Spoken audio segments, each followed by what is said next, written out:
Hello, all you hardcore boxing fans out there. How are you doing?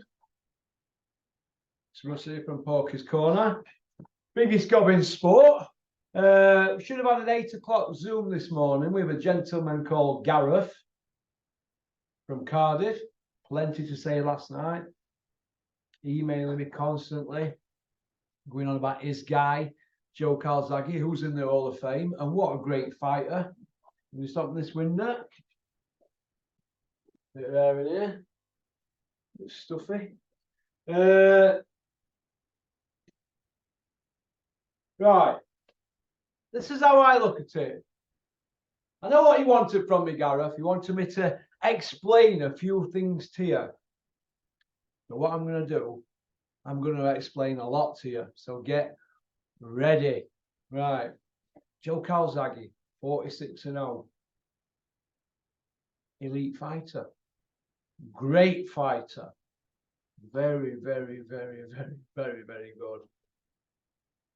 All-time great? Yes. Fast? Yes. Fit? Yes. Could he do the rounds? Yes. Could he punch? Not a massive puncher because he did his hands in early in his career, but a southpaw. Very, very good fighter. Very, very good.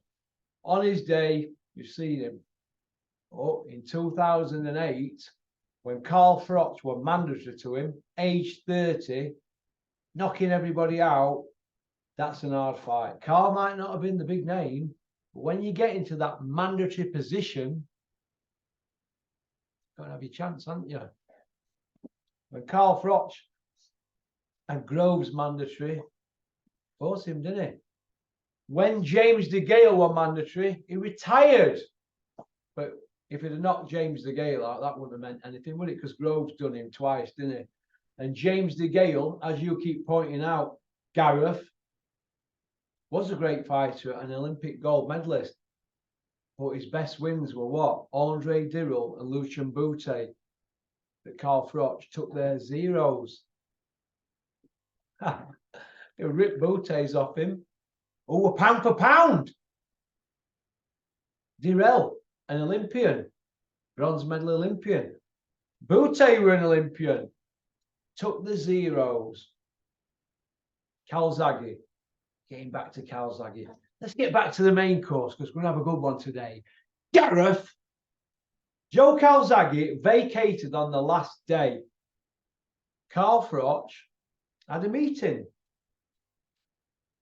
with Bricktop and his advisor, Carl's advisor. And, you know, things were said. Frank Warren, who's turned the story, he was going on about Joe moving up. Carl said, oh, is he moving up? That's the proper story. Did he move up? You bet your bottom dollar he did. But he didn't move up the full 7, did he? But he moved up to fight old men. He fought Jones and Hopkins. I thought Hopkins done him, like I thought Robin Reed done him.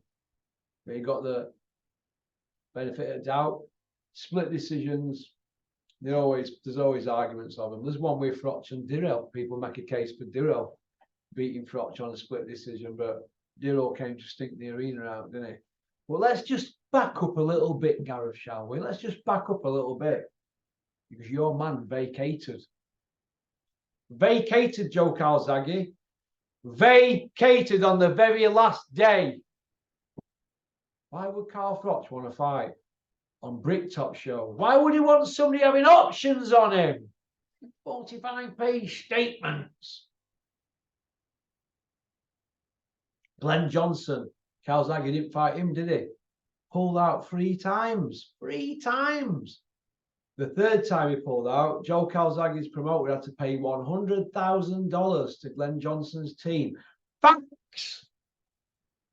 Carl Froch stepped in and whipped Glenn Johnson, didn't he? At Super 6. He had no choice. He had to fight him. Well, let's go back even further.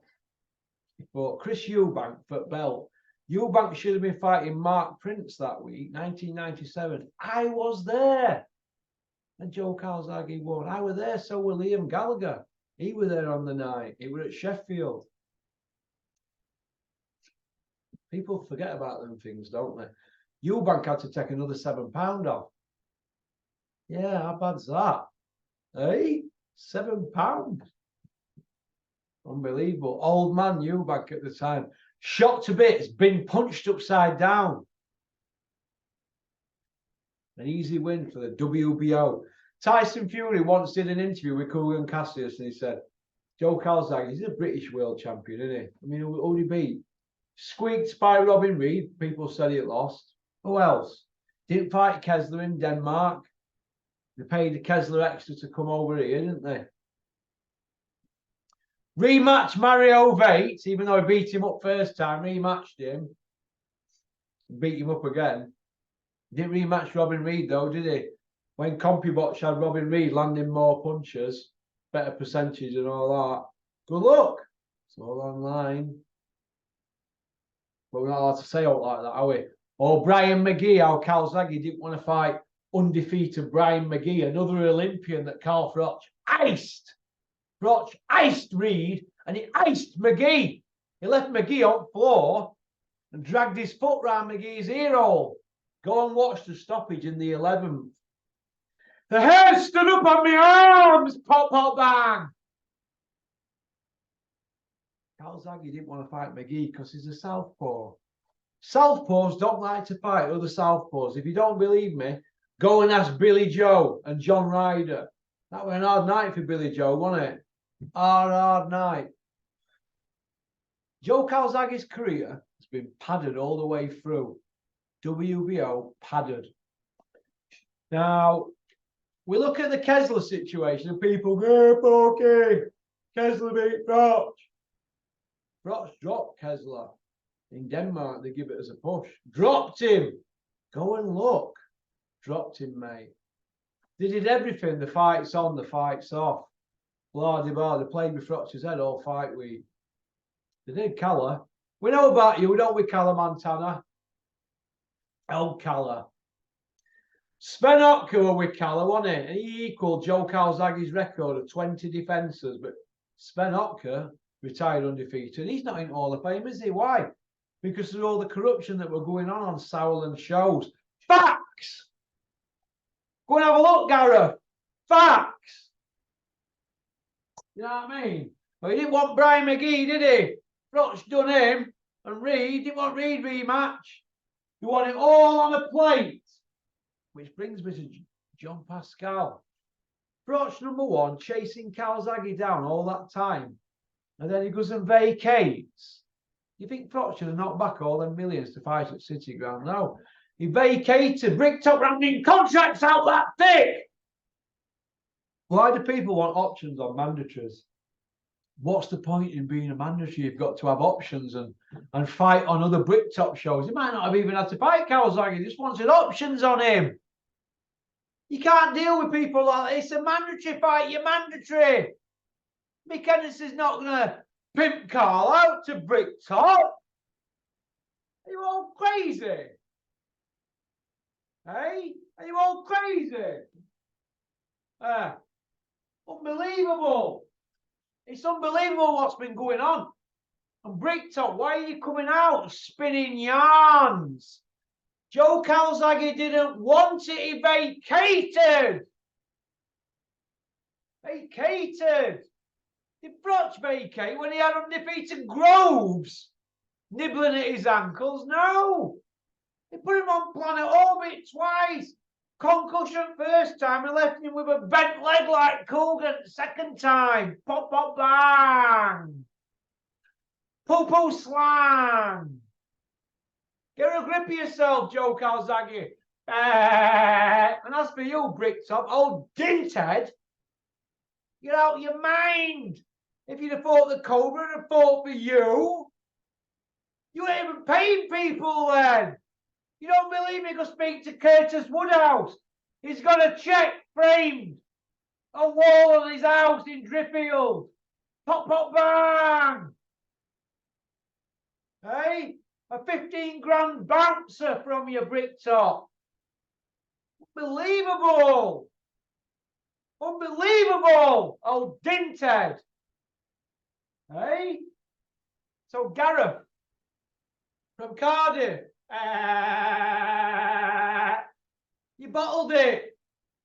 All you had to do was come on here and show me your CV against the Cobras. Yeah, I understand that the Cobra fought them all back to back, but he had no choice, did he really? You know, Reed and McGee, they were just appetizers, weren't they? They were knockouts, but appetizers, but main course, which were Joe C. Joe C stepped out, Pascal stepped in, and Froch whooped him in front of my eyeballs. I was sat behind Tyson Fury, watching it. It was Tyson Fury's debut that day. You know what I mean? Jean Pascal, and look what he went on to do. Hey, he done Dawson after that, took his 0, pound for pound Dawson, then did Diacono, took his 0. He was piling belts up, Pascal. He's only up until a few months ago. He's still a world champion now. 15 years later. And old Joe Calzaghe can come out with his, where Jermaine Taylor had seen better days. 6 years later, after Froch done Taylor, he was still a world champion. 5, 6 years later. Pop, pop, bang. Hey? Unbelievable, isn't it? The disrespect. Putting on the man's name, Bricktop, and you, Gareth. The disrespect. Hall of Famer. Just like Calzaghe. Hall of Famer. These are top guys. But you get people involved in the business and that, and these fights don't happen because they want to keep plucking these kids. And look what happened with Calzaghe and Bricktop. They ended up in court, didn't they? Pop, pop, bang on that one, eh? Did Calzaghe get paid? Wah, wah, wah. No, he didn't get paid. Bricktop folded Sports Network. Ain't that right? Bricktop! Eh? So Froch should have probably been better off fighting Calzaghe. We are you involved. Eh? We are you involved, Bricktop. So that's what you're about, isn't it? You. Spinning yarns. You didn't want it. Joe might have wanted it, but you didn't want it, Bricktop. You didn't want it. You saw what the Cobra did to McGee, who your man didn't fancy. You saw what the Cobra did to Robin Reed. You didn't give Robin Reed a rematch, did you? Eh? And then look what the Cobra went on to do. He did Glenn Johnson. You didn't want that fight, did you? He did Taylor. You didn't want the Taylor fight. He didn't fight Clinton Woods, but I've seen the emails regarding Clinton Woods, Joe Calzaghe, and we heard what Dennis Hobson said on my channel about Calzaghe against Woods, didn't we? We all know about the coin toss that Dennis lost for all them thousands we Bricktop, blah, blah, blah. I read the emails. I read them. One of the first things I did when I got up there. Because I like to know what's going on. I like to get the story right. Your man didn't want to fight Clinton Woods because it were an hard fight. But he'd have been a favourite in it. But you wanted 70-30 fights. But when everybody got on Calzaghe's back at the end of his career, they had to drag him to that ring, kicking and screaming to fight Jeff Lacey. Kicking and screaming! And he walked it. He waltzed it. But he were kicking and screaming because he seen what he did to Robin Reed, didn't they? Kicking and screaming. Right? Unbelievable. Unbelievable. It's the disrespect put on the Cobra by these Welsh and Bricktop's unreal. Listen, Bricktop, you wanted options on Carl Froch. Never happened. They didn't want to work with you, Bricktop. They didn't want to work with you because you're not to be trusted. That's the bottom line, Bricktop. Old Dingted. Do you know what I mean? You're full of. That's what you're full of, Bricktop. That's what you're full of, Bricktop. I've offered you opportunities to come in and have a debate with me. You won't debate with me, you. You can't take me on, you Bricktop. You can't handle them shots. You can't handle the pork. So I tell it straight. I'm a straight goer, me. I tell it straight. Glenn Johnson, 100 grand in his pocket, just because your man pulled out. So the fights that we can tie them really up together with the Kessler and the Reed one. I thought Reed beat Calzaghe, Froch knocked him out. Joe Calzaghe swerved Glenn Johnson 3 times and had to pay £100,000 not to fight him. Imagine paying 100 grand to swerve someone. Are you embarrassed yet, Bricktop? Because I'm just warming up. Hey? Are you embarrassed? Look how many Olympians Carl Froch went in with and undefeated. Unbelievable, isn't it? It's unbelievable. Look at the people he's fought, Carl Froch, and look who they fought. Len Johnson done Roy Jones. Look at him. Boutte were pound for pound when he ripped the belts off him. He didn't even want the rematch, pop, pop, bang. Hey? Go and look at his CV. Go and look. It's unbelievable. Mark time fights and all that, you could say, with Yusuf Mack. And he was IBF number 4. Pop, pop, bang. Hey? Unbelievable. Unreal. The disrespect just makes me rage even more, doesn't it? Just look at Jermaine Taylor's career. He'd done Hopkins twice. All-time great. He'd done him twice. Then done Lacey.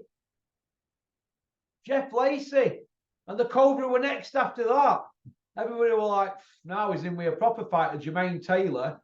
In America, first defense, WBC. What were Calzaghe doing in his first defense? You what, Gareth? You what, Gareth?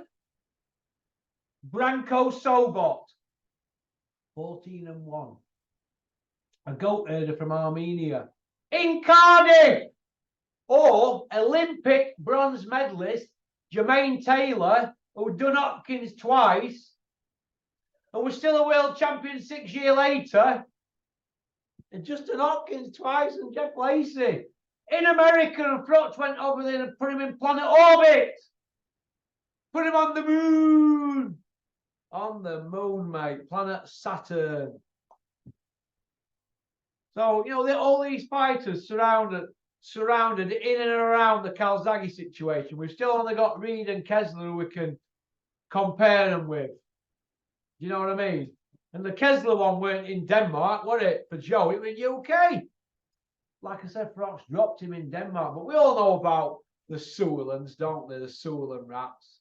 That's why Sven will never get in Hall of Fame, because of the corruption that were going on in Germany for years and years and years. Oh, Calzaghe. He rematched back Mario Veit, didn't he? He knocked Mario Veit out and then rematched him in Germany and knocked him out again. I think they went 7 rounds, didn't they, all together in the 2 fights? Didn't rematch Robin Reed, though, did he? Pop, pop, bang. Hey? You want to do that, did you, Josie? Mandatories and rematches. What's the point in calling it a mandatory if these promoters can just put rematches in and options and all that? It's all about them, innit? Never make the fighter more richer than the promoter or more famous, innit? Hey? Well, that fight never happened, just like I don't think Joshua Fury happened. Too many egos, and what have we got? We've usually got the Warrens or the Hearns involved in why these fights don't happen, haven't we? There's always one of them, innit? Pop, pop, bang. Hey? No, it's one of them things, innit? But you know, I don't even know where we're going with this, Gareth, but I just thought I'd answer to you because you've had your opportunity to come on here and say your bit, but you haven't said it, have you? You've not said it, have you, Gareth? You've bottled it like the rest of them on here who've got plenty rattle. Why is it people who want to abuse me on here about the Cobra, Huey Fury and all that, right? They want to abuse me on here. And they've got no videos on the channel. We've been at it years, no videos out and no picture. Why don't you come on here and let's have a debate? Let's come on here and take the pork on. Any of you Calzaghe fans out there want to come in here and take the pork on? Stop by any time. Come here or come on Zoom.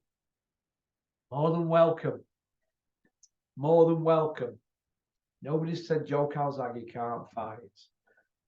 Yeah, he fought in a crap era, and his CV is not as stacked as Carl Froch's.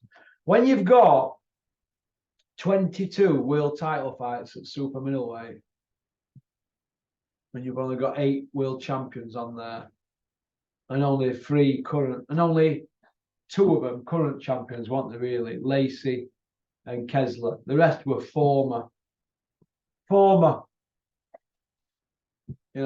men like Eubank and all the rest of them. Jeez.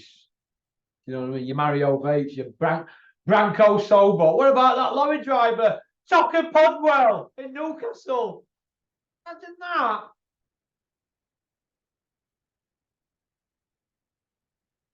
Lorry driver in a world title fight. Well, there were no social media then, were there? A lorry driver. Hey?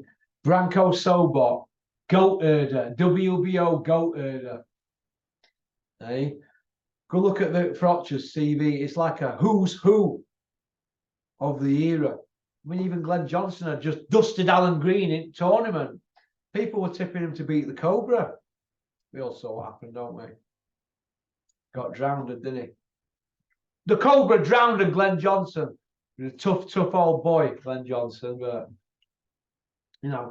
people go on about Joe Calzaghe, this and that.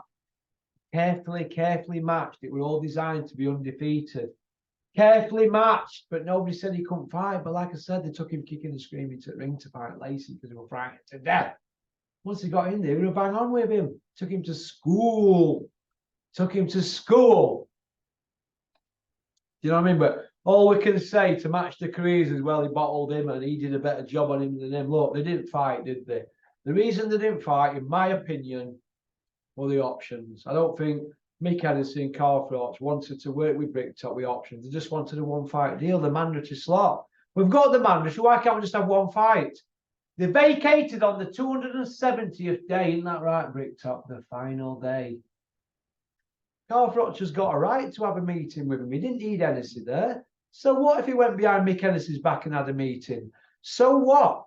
You're going to look after himself, innit? Hey? He's going to look after himself. All right. Joe Calzaghe and its promoter wanted options. That's the bottom line. You don't want to be working for another promoter. Just one fight. It's like the Tyson Fury situation with Vladimir. They signed for a rematch. Why would you do that on a mandatory? Why do people do it with Joshua on a mandatory? Otherwise, because they go in another direction, don't they? It's wrong. It's wrong, and the sanctioning bodies are letting people do this. There shouldn't be no rematches and options on mandatories. Otherwise, why do we have mandatories? The whole point of a mandatory is so that people can graft the nuts off to get to number one. But you can't do that with Bricktop, can you, or Eddie Hills, because they want everything stacked in their favour. Politics is why Froch, Calzaghe didn't happen. The two kids probably wanted to get at it at the time. Froch were red hot at the time. Red hot, mate. And knocked everybody out by about 3, I think, at the time. They were running through the division like an hot knife through batter. So Bricktop, more than welcome to come in here anytime. Old Dinted has spread some of your lies. Nobody believes the word you say in boxing. You're just talking for the sake of talking. You're just talking for the sake of talking now. All I'm hearing from you, Bricktop, now is a lot of chat, but we're not seeing any shows, are we? Take Tyson Fury out your stable, Bricktop. Who have you got? You ain't even really got him, have you? Because he's really Aram's. And well, I don't even think Aram's got him. I think Tyson just does what he wants, doesn't he? When Tyson Fury's gone, you'll fold, you, Bricktop. Dennis always used to say to me, he's got more lives than a cat. Bricktop, he'll always be around till end. I said, you reckon, Dennis? He said, yeah, he's got that bit inside him. He'll be doing it till he draws his last breath like Aram. I'd say that's a compliment from Dennis, but this is how I look at it, Bricktop. You're going to have to get your thinking cap on now. You're into your 70s, mate, because when the Gypsy King's gone, the old stack of cards will come tumbling down. And I don't think your son Francis, the housewife's favourite, will be able to save it, will he? You can't even see his feet. His belly's that big. Pop, pop, bang! But yeah, I enjoyed that. I enjoyed it. But for me, Joe Calzaghe's career was fantastic. There weren't a lot of guys to fight, but who didn't he fight? Like I said, he didn't fight Dawson, he didn't fight Taylor, he didn't fight Glenn Johnson, he didn't fight Pete Jones or Pete Hopkins. He got them all at the right time. Timing. It's like I've just said to some lunatic on here. Look, the timing's right for Hughie Fury to beat Anthony Joshua. It's all about timing. People have said I lost my marbles and that. I personally think the time's right. I think Joshua's probably British level now. I think Joshua and Fabio Wardley is an hard fight for Joshua. That's my opinion, and I'm entitled to it. I think he slipped out pecking order that much. As for Dylan White and Chisora, I think they are now English stroke British level. They're Opie Price level, them English stroke British. And he's only had 64 rounds, Opie. He's probably English level. He's not English champion, he's English level. So, okie dokie. So, peace out. Keep on trucking. Keep sporting boxing. Don't have nightmares, Bricktop. And you don't have nightmares, Gareth.